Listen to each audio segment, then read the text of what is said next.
Now, I'm going to get right to it. Members of Congress have been told that American taxpayers were defrauded a possible $560 billion as a result of the federal government's negligence in carrying out these federal COVID relief funding programs. And I'm going to start with a rhetorical question here. But does anyone know of an organization in America or around the world, public or private, that has been scammed out of $560 billion? And simply, is that okay? I certainly can't think of one, and I don't think that it's okay either. So after what was the largest fleecing in American history, possibly world history, can any one of the witnesses today give me the name of one administrator, one director, a supervisor that was fired, demoted, or put on leave because they failed to keep hundreds of billions of dollars from being stolen from the American taxpayers? And I'll yield very quickly to each of our witnesses for a simple yes or no. I'll start with you, Director Smith. No, ma'am, that's not my focus. Thank you. I don't know if as I sit here, I could ask the fellow IGs to see if they know of any actions that have been taken from an administrative side. Thank you. Yeah, offhand. Thank you. I didn't think so. And that's pretty insane. $560 billion we're projecting. And we have hundreds of billions of dollars lost, causing massive inflation. 70% of the money, according to the CEO of LexisNexis Risk Solutions, ended up lining the pockets of crime sent against in countries like China, Nigeria, Russia, and not a single person in charge of distributing that money has been held accountable.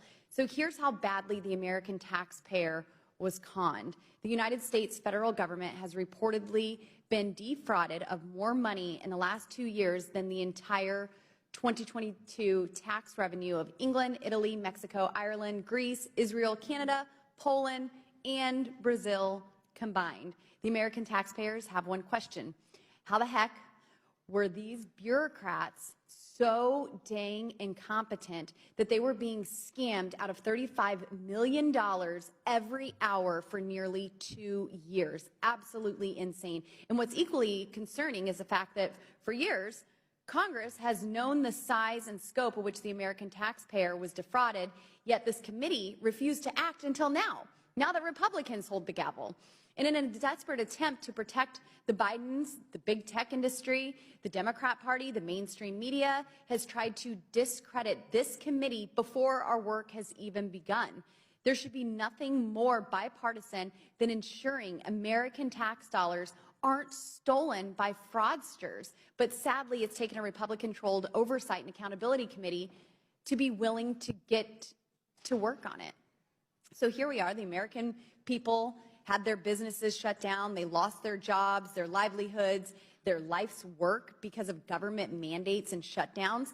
And that same government spent trillions of dollars, lost hundreds of billions, and the result is skyrocketing inflation and interest rates for the American people. And our role is to ensure that we find out how this happened and make sure that it never happens again and hold those that stole money from the American people accountable.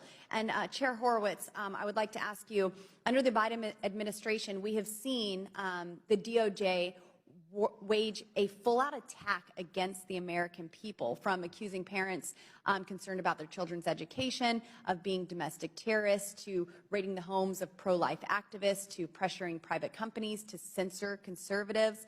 As Republicans have continued to mention throughout this hearing, there's a clear difference between people who were issued improper payments versus fraudsters who have stolen hundreds of billions of dollars collectively from the American taxpayer with